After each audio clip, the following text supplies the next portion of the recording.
Gail Shee, in your most recent work, New Passages, you've documented a revolution in the adult life cycle, where adulthood itself is apparently delayed. It's up to a decade compared to in times past. How has this come about? Well, it's partly the longevity revolution. I mean, people are living much, much longer. They're taking longer to grow up and much, much longer to die.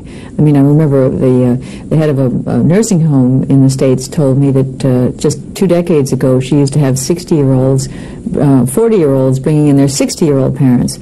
Now she has 60-year-olds bringing in their 90-year-old parents. But aging unto itself just suggests that we've got a longer time to be old people.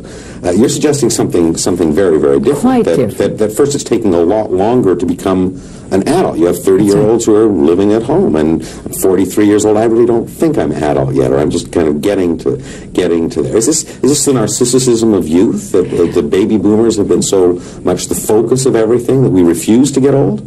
Well, the baby boomers did things on a delay. You know, most people 20 years ago used to form their families, make pretty serious career commitments, start having children in their 20s, and by their 30s they were ready to maybe redirect, or they were locked in.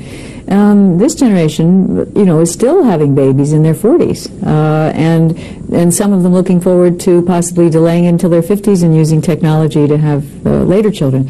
So you see, at the same time, men being retired in their 50s, something they never counted on. You see women starting first professional degrees in their 60s, or going back to college in their 60s or 70s or 80s, even in Canada.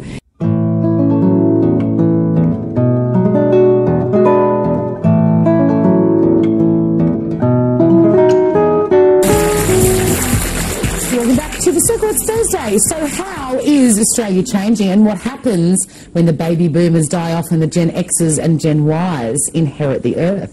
Our next guest muses about this all the time, and he joins us with his insights and thoughts on the changes to the Aussie family. Please welcome author and demographer Bernard Salt. Now, we're all really familiar already with yuppies and dinkies and all that sort of stuff. Your new book, The Big Tilt, very interesting, introduces a few more tribes that are going to be picked up and popped in our vocab. To do that. Tell us about kippers. Kippers is an interesting life form. It's only emerged over the last 10 or 15 years.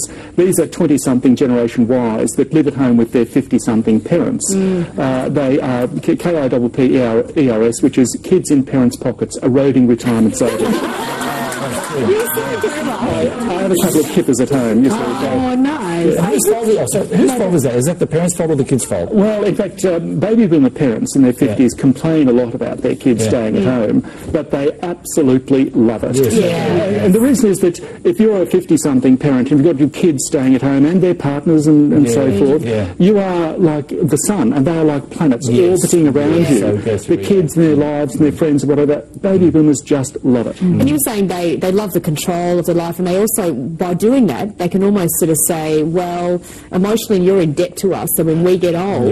Well, there's a theory there that if we're really nice to you in your 20s and provide everything that you need, then when we're in our 70s and 80s, you'll look after us. Well, I'm not quite sure that's going to happen. Do you think it also has a lot to do with the age of the women in particular that have kippers at home? They've often given up their careers to raise them, and if they're not a mother, then who are they? Well, very much. I think that baby boomer women in their 50s do look at that. You know, as soon as your kids leave home, well then, the brutal reality is that nature has dispensed with your services. You're no longer required. So the longer you have them at home, you are needed. And I think you become addicted to that sense of being needed. There's nothing wrong with that. A lot of Asian cultures function like that, where everyone stays in the family home just forever, because then you've got a built-in... Very much. In fact, this was something that was done generations ago. Women would remain in the family home and they would be given away to their prospective husbands or whatever it was. And then we went in the 60s, 70s, 80s.